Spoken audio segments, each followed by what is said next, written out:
આજે આપણે જોવાના છીએ બળનો આઘાત. તો બળનો આઘાત છે એ શું છે? તો એ ન્યૂટનના ગતિના નિયમ પરથી જ મળે છે. બીજો નિયમ, તો બળનું મૂલ્ય જે આપે છે ન્યૂટનના ગતિના બીજા નિયમ મુજબ F ઇઝ ઇક્વલ ટુ શું થાય? ડેલ્ટા પી અપોન ડેલ્ટા ટી. અહીંયા લખી દેજો બળનો આઘાત. બળનો આઘાત આ થઈ ગયું. બળનો આઘાત F is equal to delta P upon delta T. તો અહીંયા તમે કરતા શાને બનાવશો? ડેલ્ટા પી ને. તો F ઇન્ટુ ડેલ્ટા ટી. આ થઈ ગયું. આ એકમ તમને ખબર છે, ન્યૂટન અને સેકન્ડ. અહીંયા અને એકમ શું થાય? એકમ આનો ન્યૂટન અને સેકન્ડ. બળનો આઘાત, આને પણ બળનો આઘાત કહે છે. અને આપણે આગળ જોઈ ગયા વેગમાનનો ફેરફાર, એના અંદર પણ આ સૂત્ર આવે છે. તો હવે આને શું કહે છે? વેગમાનનો ફેરફાર એ જ શું છે? બળનો આઘાત છે. એના પહેલા તમે વ્યાખ્યા લખી લો. તો અહીંયા જુઓ, આ જ છે, એને શું કહે છે? બળનો આઘાત. શું કહે છે? બળનો આઘાત, વેગમાનના ફેરફારને. તો પદાર્થ પર લાગતું બળ અને તે બળ જેટલા સમયગાળા માટે લાગતું હોય, આ શું છે? સમયગાળો. આ બળ પદાર્થ પર તમે લગાવો છો અને આ સમયગાળો તમને ખબર છે સર. તો થોડો ટાઈમ જાય તો સેકન્ડ, 2 સેકન્ડ, 3 સેકન્ડ થાય છે. તમે જે બળ લગાવો છો એ જેટલા સમયગાળા માટે લાગતું હોય, તો એ બળ અને સમયગાળાના ગુણાકારને શું કહે છે? બળનો આઘાત કહે છે. તો ફરીથી વ્યાખ્યા બોલું છું, તો લખી લેજો. પદાર્થ પર લાગતું બળ અને તે બળ જેટલા સમયગાળા માટે લાગતું હોય, તે સમયગાળાના ગુણાકારને શું કહે છે? બળનો આઘાત કહે છે. તો તમને ખબર પડી ગઈ કે બળનો આઘાત અને વેગમાનનો ફેરફાર બંને શું છે? સમાન જ છે. તો બળનો આઘાત અને વેગમાનનો ફેરફાર આ બંને સમાન જ છે. થઈ ગયું. હવે તો બળનો આઘાત એટલે શું કહ્યું? વેગમાનનો ફેરફાર. તો આપણે આ સૂત્ર લખી શકીએ. બળનો આઘાત એટલે ડેલ્ટા પી જ કહે છે, અને આનો પણ ડેલ્ટા પી. ડેલ્ટા પી એટલે શું લખી શકાય? F into delta T. Direct તમે પણ લખી શકો છો. બળનો આઘાત is equal to delta P is equal to F into delta T. હવે આપણે સૂક્ષ્મ સમયગાળા માટે લિમિટ લઈએ. શું લઈએ? સૂક્ષ્મ સમયગાળો. તો લિમિટ લેતા તો લિમિટ લઈએ તો શું થઈ જાય? તો તમને ખબર છે ડેલ્ટાનું શું થઈ જાય? ડેલ્ટાનું ડી થઈ જાય. તો DP is equal to f into D T. હવે દરેક વખત આપણે એકમ લખીશું નહીં. એકમ તમને ખબર છે ન્યૂટન સેકન્ડ, અને અહીંયા બળનો એકમ એફ ઇઝ ઇક્વલ ટુ એમ એટલે કેજી, એ એટલે મીટર પર સેકન્ડ સ્ક્વેર, અને સેકન્ડનું સેકન્ડ એટલે શું થાય? એકમ લખીને બતાવી દઈએ. ચલો હેડો, તો અહીંયા એકમ લખીને બતાવી દઈએ છીએ. તો હવે તમને ખબર છે કે આ ન્યૂટન અને આ સેકન્ડ તો થઈ ગયું. હવે ન્યૂટન એટલે બળનો એકમ શું થાય? બીજો કિલોગ્રામ, પછી કિલોગ્રામ. એફ નું સૂત્ર શું છે? એફ ઇઝ ઇક્વલ ટુ એમ એ થાય. એમ એ તો કેજી તો એમ નો મૂકે, એ એટલે મીટર પર સેકન્ડ સ્ક્વેર. મીટર પર સેકન્ડ સ્ક્વેર થઈ ગયું, અને અહીંયા શું છે? સેકન્ડ છે. તો 1 સેકન્ડ જતું રહે તો શું થઈ ગયું? આ બીજો એકમ મળી ગયું, કિલોગ્રામ મીટર પર સેકન્ડ. તો આ એકમ મળી ગયું બીજું. આ થઈ ગયું. પાણીમાળી સૂત્ર આના પરથી બનાવી દેવાનું. 1 1 માઇનસ 1 mlt ના 1 1 માઇનસ 1. આ થઈ ગયું. હવે દરેક વખત લખવાની જરૂર નથી, હવે તમને આવડી જાય એવું છે.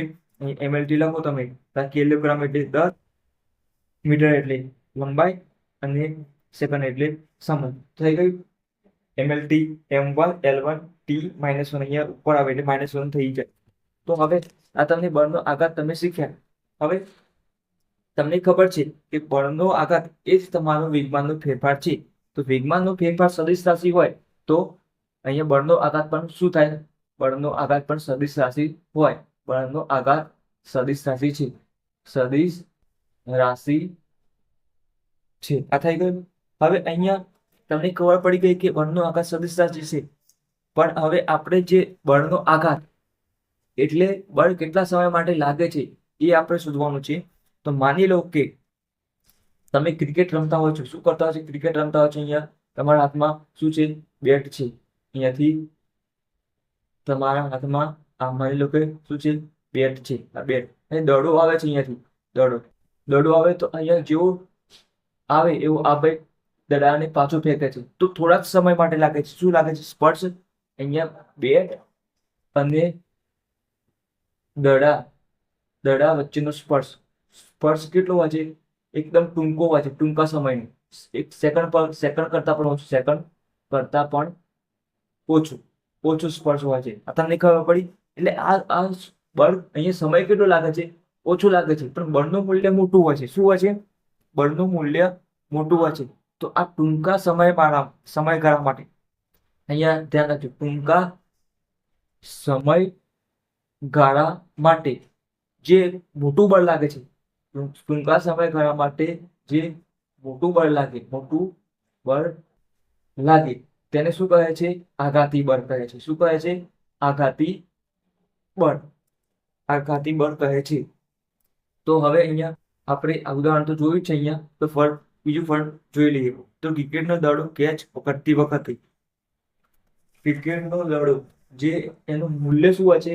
બળનું મૂલ્ય મોટું હોય છે. તમને ખબર છે, બેટ વડે ફટકારેલો દડો મૂલ્ય મોટું હોય છે, પાછો જાય છે, ત્યારે ઊંચો જાય છે, ઊંચો જતો હોય અને તમે કેચ પકડવાનો ટ્રાય કરો છો. તો હવે ઉદાહરણ લખજો, ક્રિકેટનો દડો અહીંયા ક્રિકેટનો દડો કેચ કરતી વખતે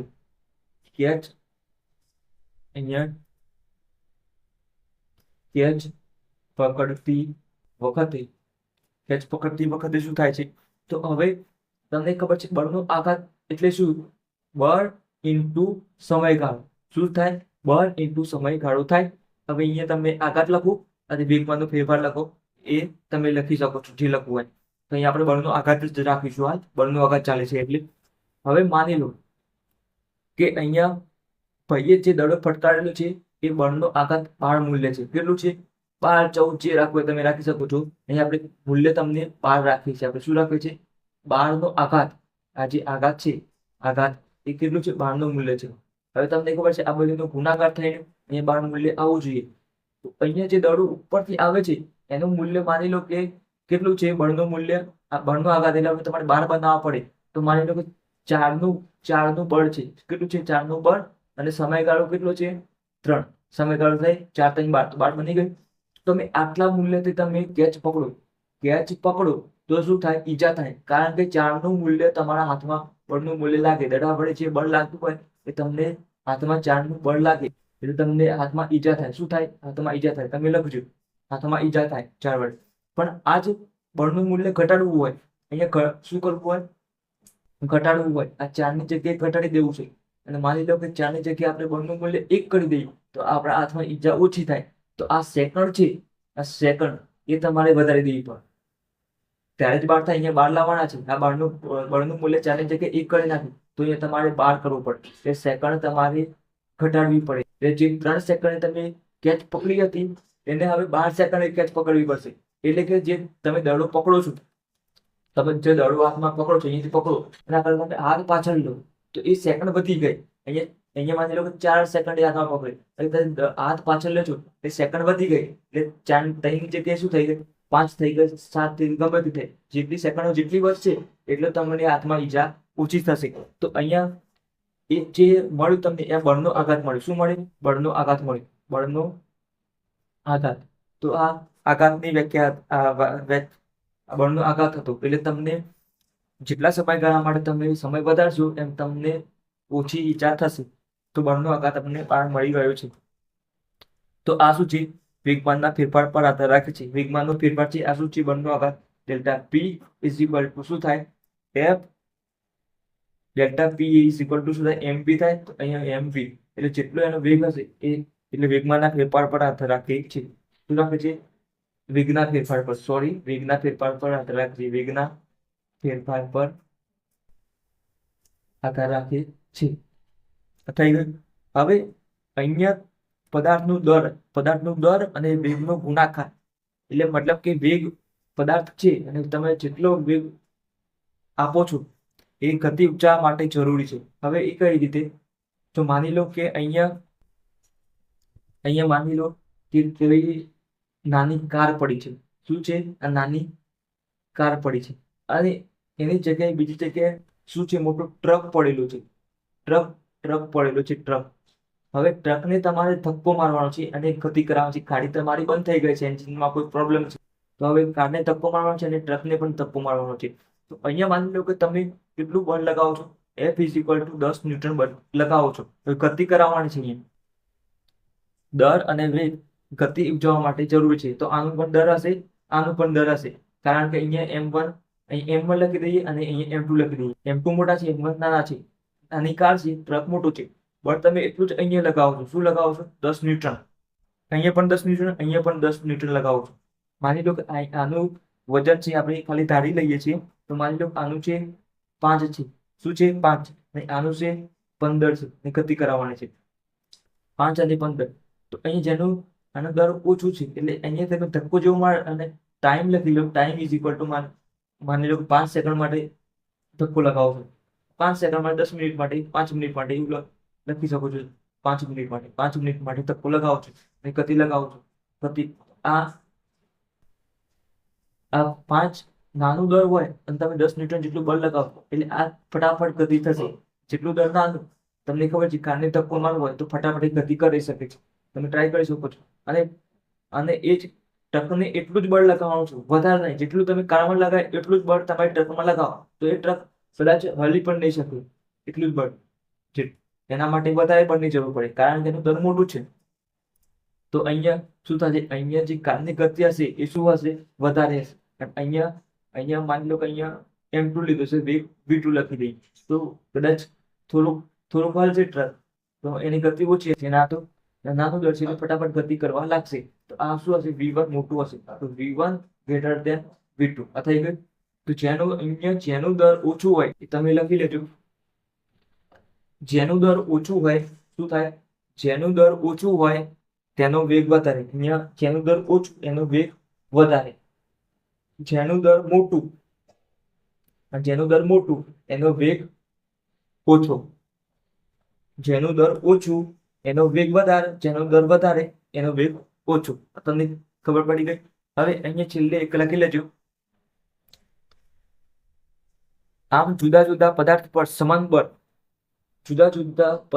સમાન બળ લગાવીએ અને સમયગાળો પણ સમાન હોય.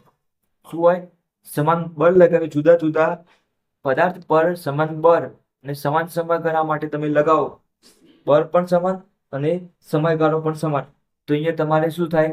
વેગમાનનો ફેરફાર સમાન હોય. એટલે અહીંયા જે દર છે અને વેગ છે એનો વેગમાનનો તમે ફેરફાર શોધશો બંને માટે. જુઓ, બળ પણ સમાન. અહીંયા જુઓ, જુદો જુદો પદાર્થ છે એટલે કોકનો દર M1 છે, કોકનો દર M2 છે. એટલે દર શું થઈ ગયું? જુદા જુદા પદાર્થ થઈ ગયા. જુદા જુદા પદાર્થ એટલે કોક વધારે હોય. બંને એવું કીધું નથી કે સમાન પદાર્થ પર એવું કીધું નથી. એટલે જુદા જુદા પદાર્થ એટલે દર પણ અલગ અલગ હોય. તો જુદા જુદા પદાર્થ પર સમાન બળ એટલે F = 10 ન્યૂટન લગાવી દીધું બંને પર સમાન બળ અને સમાન સમયગાળા મળે છે. T બરાબર 5 સેકન્ડ અથવા 5 મિનિટ. T બરાબર 5 મિનિટ અથવા 5 સેકન્ડ. સેકન્ડ લખી દીધું 5 સેકન્ડ. અહીંયા 5 સેકન્ડ માટે બળ લગાવો છો.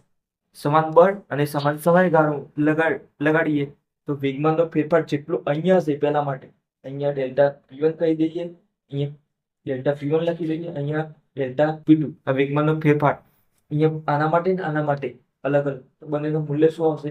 સમાન આવશે. તો આ હતું બળનો આઘાત.